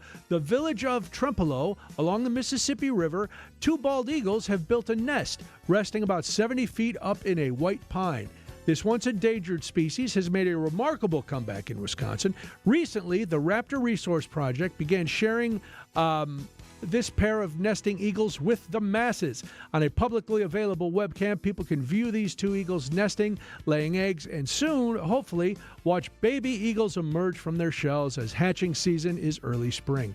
WPR reported the Raptor Resource Project has about a dozen live nature cams positioned around the Midwest to stream, including the most famous in Decorah, Iowa. They feature eagles, falcons, kestrels, and vultures. As of 2024, there are more than 220 bald eagle nests in the state, according to a report from the annual Bald Eagle Nest Watch. The Raptor Resource Project is likely the only active, publicly available eagle cam in Wisconsin. As the eagles continue to grow and the eggs hatch, the eagle cam is available 24/7. I watched it for a little while this morning. I had it on my second monitor on my desk. It was very cool. The mama eagle was there for a while. Then the dad eagle came back, and Mr. T, they call him, and mom took off to do whatever it was she had to do, maybe run to the store, maybe just have a little self-care. But it is a fascinating watch if you get a chance. All right, that is Spinning the State for today. If you missed any of the details or just want more information, text SPIN to the Siding Unlimited WTMJ Talk and Text line 855-616-1620. We'll send you a link to all of those stories. When we come back, what has happened to manners in this country? We'll talk about it in Spanning the State. On Wisconsin's Morning News, we profile the average John or Jane Doe who had no idea when they got up one morning that they'd be saving a life, becoming everyday heroes. There, yeah, she flew off the road right at a bridge, so she went down an embankment. No one could see her vehicle until a guy named Johnny Martinez happened to come by. I said, ma'am, how long have you been here? And she said, I've been here since Wednesday night. And I said, no, it's today's Tuesday. Everyday Hero, Thursdays at 6:40. Presented by Azura Memory Care and Assisted Living, transforming the culture of care. I'm not against shopping online. In fact, you can check out our huge selection at BurkhartSportingGoods.com. But when you're ready to buy, Burkhart should be your only stop. Because here, you can grab hold of the Midwest's largest selection of baseball bats, gloves, and equipment, and take all the swings you need in our indoor batting cages to make sure you buy the right bat. And when you buy your new mitt, we'll steam and custom fit it for you right on the spot. This is Brian Burkhart, and when you love baseball and softball like we do, You can't beat Burkhart. if you're in charge of uniforms and equipment, you want to get the most value for your team's budget. You want the most for your money, and you want the process to be easy. Because you already have enough on your plate. We get it. Burkhart Sporting Goods Team Outfitting Division is the best you'll find. With an abnormally high customer satisfaction rate and our own silk screening and embroidery facility for quality control. So if you want the highest quality team outfitting and incredible service, You can't beat Burkhart.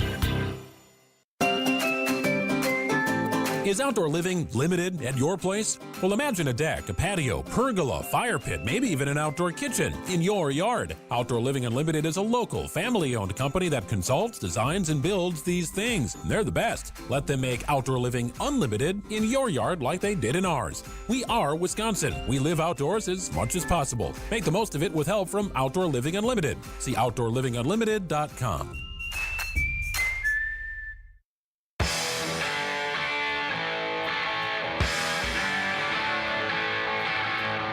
Welcome back to Spanning the State. I'm Brian Noonan. Kristen will be back with us tomorrow. Have you noticed a significant decrease in people practicing good manners? I know it sounds like I'm a cranky old man when I say yes, I definitely have. And I would imagine you have too. So I'm reading the paper this morning, as I am wont to do, and there was a column by James Causey in the Journal Sentinel, and he talked about being out on his front porch and watching a guy walking his dog and let his dog take care of business right on James's neighbor's front lawn. Not try to pick it up, nothing. And so James, of course, says he offered this man a bag, and the guy just grumbled and walked away. So that got James thinking about manners, and it got me thinking about manners too. And we hear all these different stories, whether it's in the news or on social media, and it's just people being very ill-mannered and running around doing whatever they want. So I was thinking about manners, and I was thinking about what may have happened to them, and I'm sure I'm not the only one who, as I go through life, is just confounded by, listen, by no means am I a perfect individual. I don't fancy myself that. I don't pretend to be that. But I do kind of operate with good manners. I say please and thank you. I try to, I still call people Mr. and Mrs., even if they're younger than me, or even if I've known them my entire life, until somebody insists, hey, don't call me Mr. or Mrs. Call me, some of my mom's friends who, a guy of my age calling a person in their 80s Mr. and Mrs., it's a little weird, but I do it until I'm told not to because it's just a sign of respect. So what are some of the manners that you think have gone away? And I have a bold idea. Rhea, stay with me on this. I don't know how many of you are old enough to remember Miss Manners and etiquette classes, whether it be in school or sometimes after. And I know a lot of times those are thought of as the harbor for the well-heeled and the snobby. Oh, they would take an etiquette class. But my freshman year in college, like the housing area had little workshop deals, and one of them was an etiquette class. And you could go, and it was our dorm, which was all guys, and an all-female dorm. So it's like, oh, there's going to be girls there. I'll go learn which fork I should use if I get to talk to some ladies, which paid off in the women's bracket. See, I bring it all back to the beginning of the show. But, so it's nice to know, because while I am, quite frankly, much more comfortable in a dive bar where there isn't a lot of etiquette other than please and thank you and standing up to offer a woman my seat than I am at a black tie affair sitting at a table with a million pieces of silverware in front of me. It's nice to know when I do sit down in front of that silverware that I know how to use it. So I don't know if it would be an elective. I don't know what it should be, and I know the challenges of this proposal because we're already trying to figure out how to teach kids math and reading. So how are we going to do an etiquette class? I don't know. Maybe you do it after school. Maybe one of the teachers does it for a small stipend. Maybe you can't. I don't know. But somewhere it needs to be taught because there's a lot of adults who I wouldn't trust to teach etiquette to a child. Just because I've seen people in public. This is very interesting. UCLA, which is a pretty reputable university, they just did a study, and their sociologists have found a significant decline in the use of the word please among adults. Do people not say please anymore? I know. I feel like I say please and thank you and sorry a lot. Yeah. I know I say please and thank you. Yeah. I think. Well, according to this, the survey which happened last year, only 7% of people incorporated into their requests. So, I sent you, I'm trying to think. No, on the email today, no. No, please. No, what's an email, though? So it's not in person. That's true. Yeah, but I still should, even in the email, I should, can you please pull these? Yeah, I should say I knew what that. you needed. All right, thank you.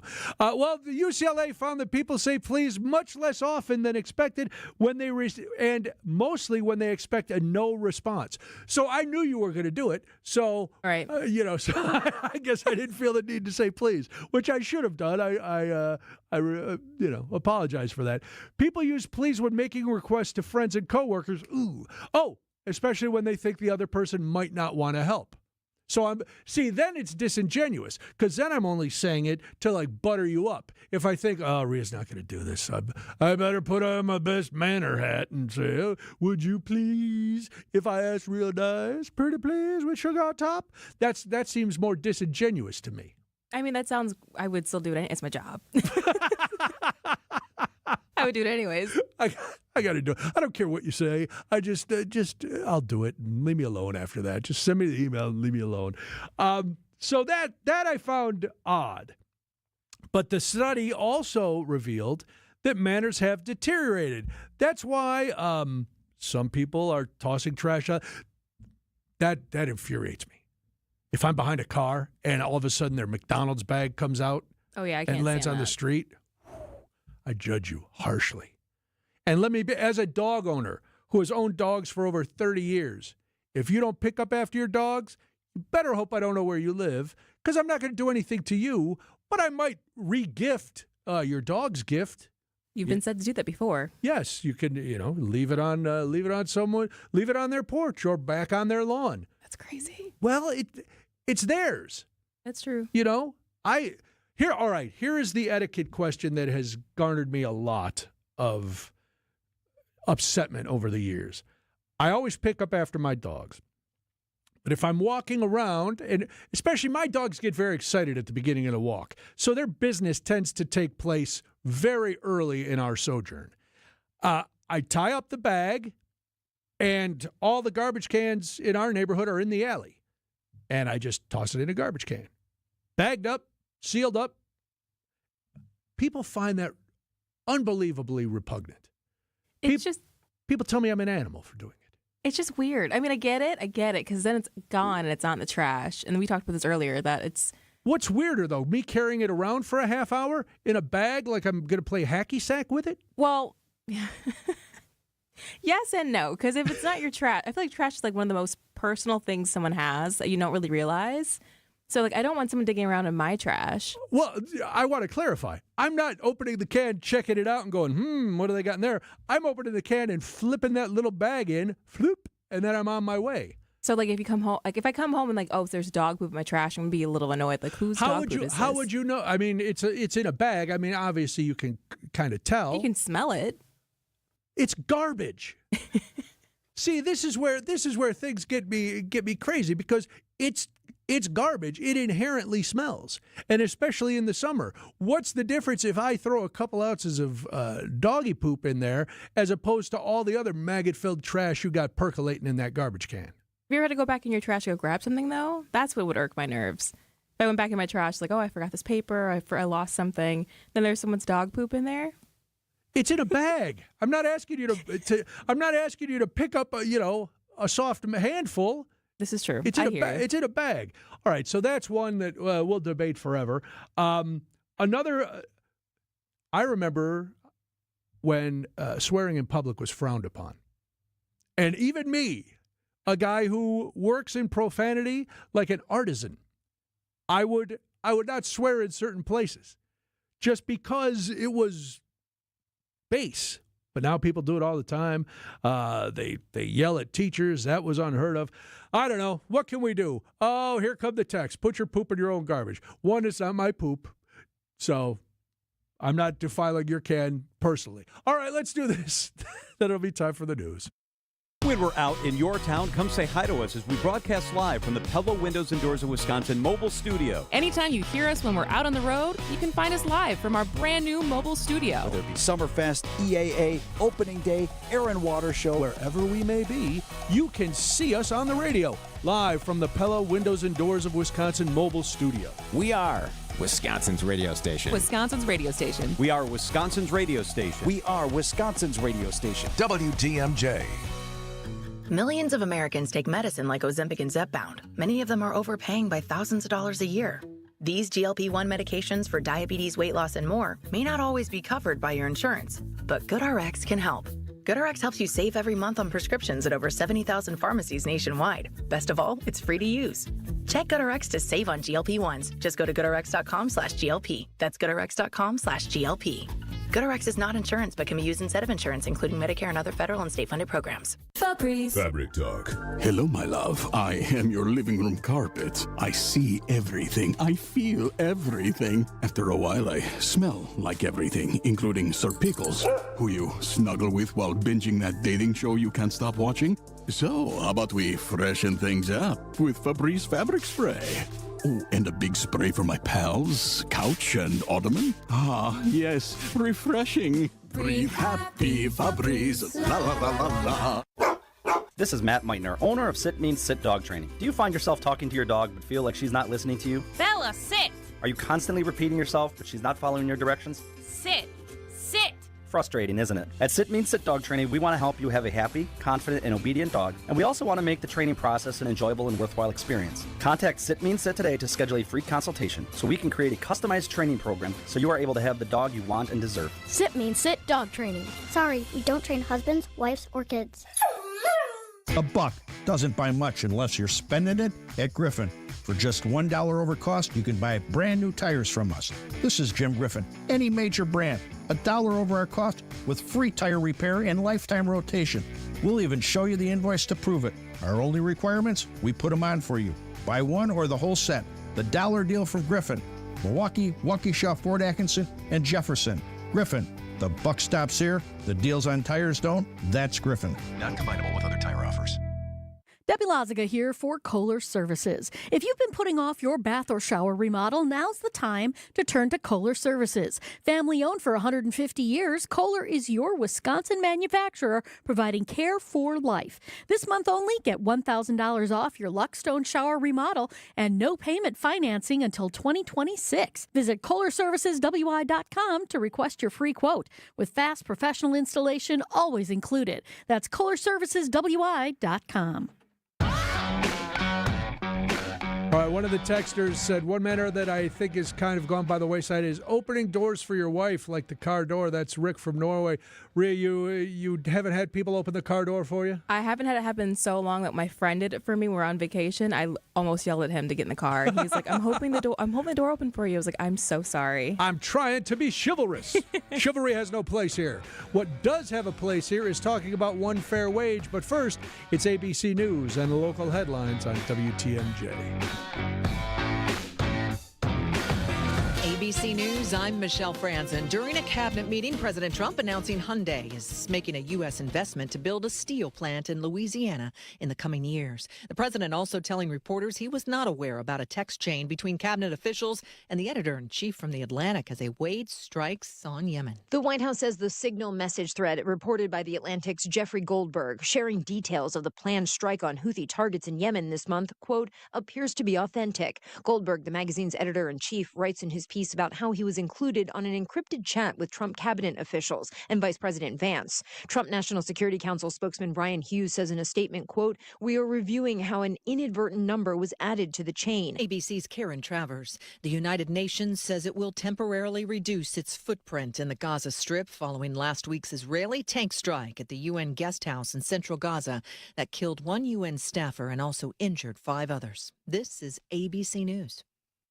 Outdoor Living Unlimited, WTMJ News Time, 2:31. I'm Julia Fellow. Your top story, a reckless driving crash in West Dallas leaves one teenager killed, 2 others badly hurt. Happened Saturday night. West Dallas police received multiple calls of this car driving recklessly. They found it rolled over when they arrived near Rainbow Park. 1 teen suffered serious injuries and later died at the hospital. 2 teens suffered minor injuries. A man is arrested in 2 Rivers for stabbing a child. 22-year-old Dominic Liggins is accused of stabbing a little girl in the chest at the home near 21st and Madison Street Saturday night. A SWAT team had a brief standoff with him before he was arrested. The girl was taken to the hospital, is expected to be okay. Charges are pending. Tragedy strikes Marquette University. Campus police found a student dead in his off-campus apartment on Thursday. 21-year-old John Kosser lived at Campus East on 14th and Wells. He was a senior, weeks away from graduating in business. His death is being investigated, and his family has requested an autopsy. The university is planning a mass in his honor this week. Time for news about your money, the WTMJ Annex Wealth Management Market Update. Everything looks really good. The Dow is up more than 1.25%, up 560. S&P 500 up more than 1.5%, up 94. NASDAQ up more than 2%, up 395. Financial planning at every level. Annex Comprehensive Wealth, Annex Private Client, Annex Ignite. Details at annexwealth.com. Take a look at your roads. Their WTMJ Johnson & Sons paving time saver traffic. That exit to Silver Spring Drive from 4145 North is still closed because there's a crash. Multiple vehicles involved in that intersection. One more thing just popped up. 94 West at Highway 164 in County J. Right shoulder is blocked because there's a disabled semi on the side of the road. Seems like people are getting by just fine. 94 East at 70th. The right shoulder is blocked because there is a crash at this time. There are some people peeping and looking at this time. Slow going. Here is your WTMJ 5-day forecast. Clear tonight, a low of 29. Sun tomorrow, a high of 45. Cloudy Wednesday, the high will be 46 degrees. Thursday, mostly cloudy, a high of 54. Rain chances Friday, the high will be 55 degrees. Right now in Madison, it's partly cloudy at 39 degrees. Green Bay, 34 degrees, mostly cloudy. And cloudy in Waukesha at 37 degrees. Outdoor Living Unlimited, WTMJ News Time, 2:34. He's Donald Trump's right-hand man, Elon Musk. And now Musk is trying to buy Brad Schimmel a seat on the Wisconsin Supreme Court. Because Musk knows when you buy Schimmel, he'll do whatever you want. Like when Schimmel gave a plea deal to a man caught with child porn, after the man's lawyer gave Schimmel thousands of dollars. And Schimmel will ban abortion, with no exceptions for rape, incest, or the health of the mother. Deeply corrupt and totally extreme. That's the real Brad Schimmel. There's a better choice. I'm Judge Susan Crawford. As a former prosecutor and now as a judge, I've made sure rapists, murderers, and child predators were behind bars. Protecting your family and your most basic rights. That's Judge Susan Crawford. And I trust women to make their own healthcare decisions. Brad Schimmel doesn't, but I always will. So on April 1st, vote for Judge Susan Crawford, Supreme Court. Paid for by Susan Crawford for Wisconsin. AccuNet Mortgage is an equal housing lender. NMLS ID 255368. This is Chief Homebuyer Helper Brian Wickert. One of our senior loan consultants recently helped their first-time homebuyer client win over 13 other offers. Of course, it was a team effort with their buyer's agent, and it centered around helping our clients understand what little difference there was to their monthly payment to offer over the asking price. And again, what little difference it would make to give the sellers peace of mind that they'd still buy even if the appraisal came in up to $20,000 short. But that's not all. Our consultant also texted and called the listing agent to reinforce how well qualified our buyers were and that they could, in fact, still close even if the appraisal came in low. Your AccuNet consultant will help you understand your options so you can decide how aggressive you want to be. Then we do everything possible to help you win. Don't let someone else end up sleeping in your dream home. Know your options and get your rock-solid guaranteed pre-approval by clicking on the blue button at AccuNet.com. That's ACCUNET.com.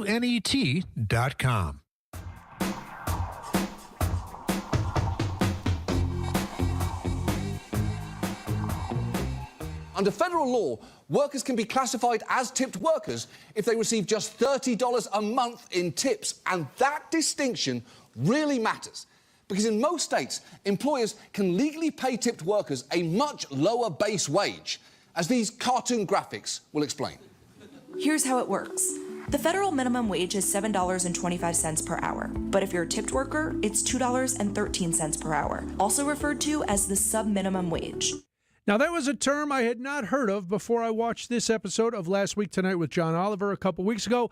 They went on to talk about One Fair Wage, a group that is working hard for people who've worked for tips. Now, the administration has proposed doing away with taxes on tips. It's now being considered in Congress. But is that going to make a difference to workers? Because consider that poverty rates for tip workers are over 2.3 times as high as poverty rates for non-tipped workers, and more than a third of tipped workers had incomes low enough that they faced no federal income tax at all. So Last Week Tonight with John Oliver exposed how the sub-minimum wage system exploits tipped workers, keeping them in poverty. So I wanted to find out more about it. I've got Saru Jayaraman, the president of One Fair Wage, with us. Saru, thanks for being here. Appreciate it. Thank you so much for having me. So explain to folks who I had not heard of One Fair Wage until this Last Week Tonight episode, what's the mission of One Fair Wage? Yeah, we're about 300,000 restaurant and service workers across the country, including a couple thousand in Wisconsin, and over 1,000 restaurant owners, including several in Wisconsin, that work together to raise wages generally and especially to end the sub-minimum wage for tipped workers, which is a direct legacy of slavery and is still a whopping $2.33 in the great state of Wisconsin. All right, let's talk about that. With the origins of sub-minimum wage, how is it tied, as you said, to slavery, and what's the impact of it today?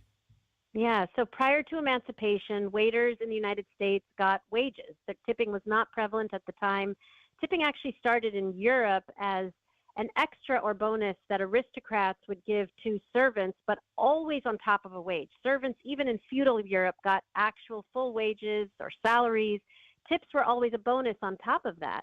It wasn't until after emancipation that the restaurant industry in the United States wanted the ability to hire newly freed Black people, Black women in particular, and continue to not pay them, even though slavery had ended. And so they came up with this idea of telling workers, we're not going to pay you, you're going to live entirely on this new thing that's come from Europe called a tip. And that is the origin of workers getting nothing or next to nothing and having to live on tips. That was never the way tips were intended to be anywhere in the world. It was a uniquely American phenomenon post-emancipation that was meant to allow restaurants the ability to hire Black people for free. So if we've still got states, and Wisconsin, as you mentioned, is one of them that still has that sub-minimum wage, if this, it's an easy cheering point to hear, oh, no tax on tips, that's great, we want our tipped workers not to pay taxes. In reality, would it make any difference? Very little. I mean, tipped workers from 1865 until today have always been mostly women working in really casual restaurants and bars across every state, including Wisconsin. They struggle with 3 times the poverty rate, as you mentioned, of other workers. They use food stamps at double the rate of other workers. Lots of single moms working as servers and bartenders, struggling to make ends meet, struggling with the highest rates of sexual harassment of any industry because they have to put up with so much from customers to get tips.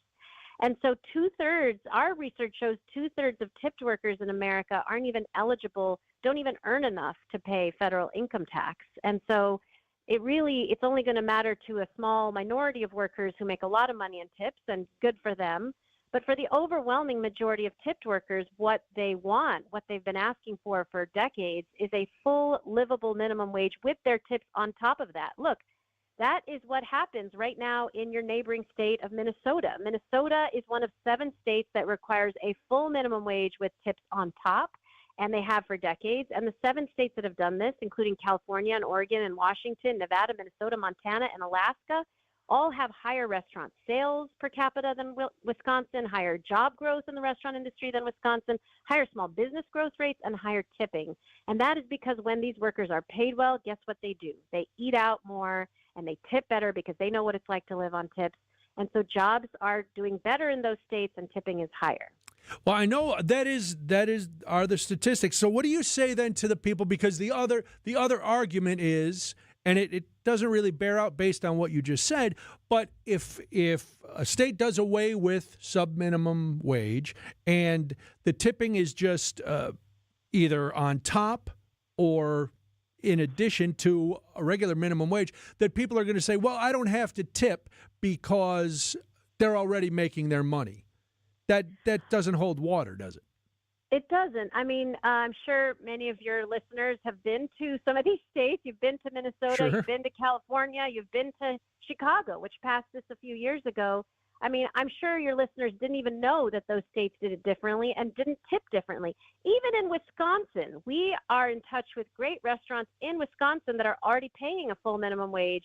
I'm sure nobody knows who they are and doesn't think to pay any differently. The truth is, people don't tip based on how much people earn. I'm sure, have you ever walked into a restaurant and asked somebody how much they earn before you decide how much to tip? You just don't. No, never on once. That basis. Right. Yeah. You tip on service. That's what you tip on, service and the quality of your experience.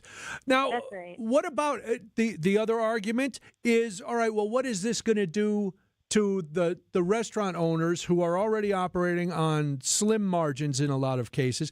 How will that affect them? And that, I know, is one of the things that people bring up all the time when they're trying to argue against the minimum wage for tipped workers.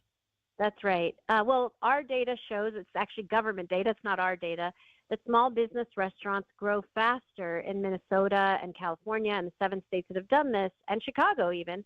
And it's because, again, when restaurant workers are paid more, they eat out more. They actually eat out more than other people because they're in the industry.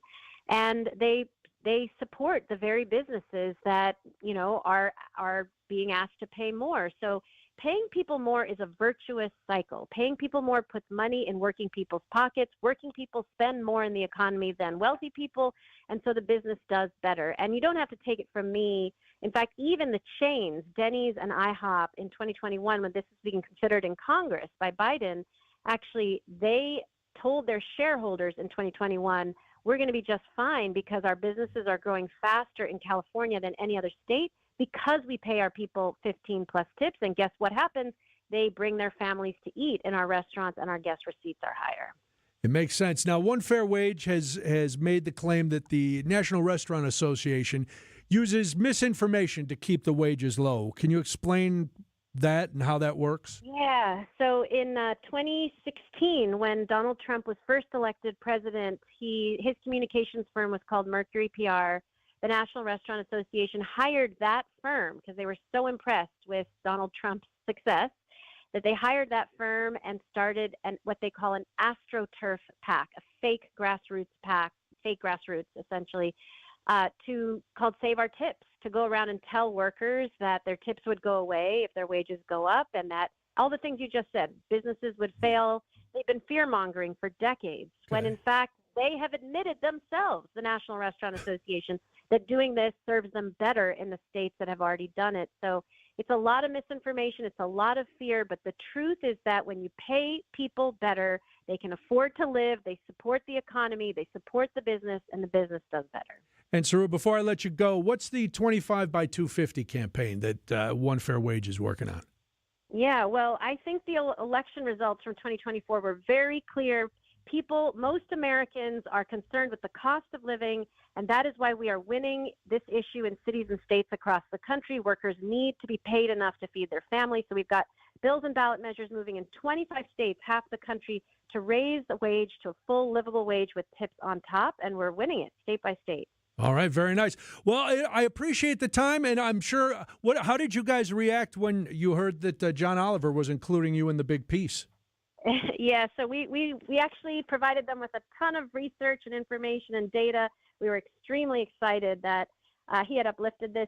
He had previously done a piece focused on this astroturfing, these corporate-funded misinformation campaigns, and uplifted the Save Our Tips campaign. So he's on it. Yeah. And people should listen. Well, I hope they do it. I hope they're listening now. Saru Jayaraman is the president of One Fair Wage. I appreciate your time today, Saru. Thank you. I appreciate you. Talk to you later. All right, let's do this. Then, speaking of people who work in the food industry or just food, if you're heading to AmFam Field this season for a Brewers game, some tasty new treats. Let's see what they are after this on Spanning the State. Hi, this is John Neal, CPA, founder of Right Choice Tax and best-selling author on how to have less stress with the IRS. The IRS has you in their crosshairs. We are local and know how to deal with the IRS and state to solve your situation. Just the other week, we successfully removed the target on Nick to get $194,358 of taxes and penalties removed. This is why I started Right Choice Tax Resolution, to help people fight the IRS and state. You don't know the ins and outs of all the taxes they can charge you or the more than 150 penalties they can impose on you. Make the right choice and call us at 844-222-1192. We want to help so your bank account doesn't get wiped out, your paycheck or Social Security garnished, or a lien put on your house. Get rid of that stress and get back to enjoying life. The situation won't go away if you do nothing. Call us at 844-222-1192 or visit rightchoicetax.us right now to book a meeting. You can't beat Burkhart. New Berlin and Fox Point. I think one of the things that patients don't realize is that when they get a joint replacement, that's not a lifetime treatment option. And they're probably, if they are a younger patient, signing up for multiple surgeries down the road. As a physician and medical director for QC Kinetics, Dr. Caravelli's seen a pattern of trending joint pain. Prolonged medication, steroids, then surgery, possibly another surgery. So a lot of our patients are trying to avoid or put off surgery, and this is the treatment that can help them do that. QC Kinetics extracts your body's healing substances, concentrates them back into your aching joints to help heal and restore those areas, providing lasting relief. Oh, I love being able to tell my patients, before we do this surgery, let's try another option. Let's see if this is right for you, because now they might not have to have surgery at all. Call today for your free consultation. Call QC Kinetics, 414-285-3474. That's 414-285-3474. 414-285-3474. Enjoy a free dinner this week at the historic Fox and Hounds, one of the most unique and affordable supper clubs in Wisconsin. WTMJ's John Mercure here. I love the Fox and Hounds, one of my very favorite places. You will enjoy fabulous food and 90 years of history in the gorgeous stone and timber building. When you buy one dinner, your second dinner is free every single night, free. Seafood, choice steaks, short ribs, a real favorite, pasta, prime rib Wednesday and Saturday, even the steak and lobster, your second dinner is always free. Desserts and ice cream drinks, buy one, get one free. I love that chocolate cake with the extra ice cream. Unwind with an old-fashioned, a Manhattan, 20 bourbons to choose from, 100 wines from around the world. Wherever you live, it's worth the spectacular drive through the Kettle Moraine Forest for your free dinner. Just off Highway 167, 2 miles east of Holy Hill, escape from your kitchen with a free dinner this week. Man, that sounds great. Call and reserve, foxandhoundsrestaurant.com.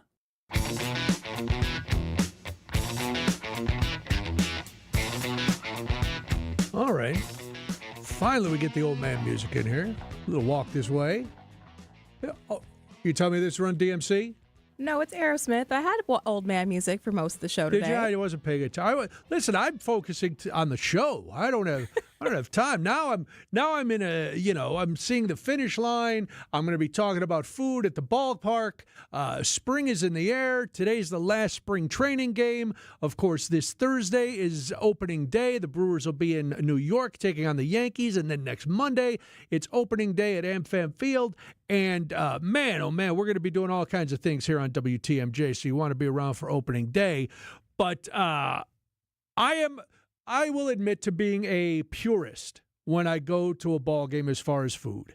I want a hot dog, I want a beer, and I want some peanuts. Now, occasionally, if I'm feeling saucy, I will get myself a soft pretzel. So those are my go-tos. There's always so many things, though, to choose from, and every year the Brewers and AmFam Field add new things that pull me out of my purist standpoint and make me say, all right, well, I got to have a brat. Oh, look at an old-fashioned. Sure, an old-fashioned at the ballpark. That's fun. So they've added some new food this year around the ballpark and in Maxie's club level. So here's some of the new food, and they sound – I like when a ballpark adds some new stuff. And as I'm looking at this, none of these dishes fit what I'm about to say. But some places, when they try to be too fancy, this won't surprise you.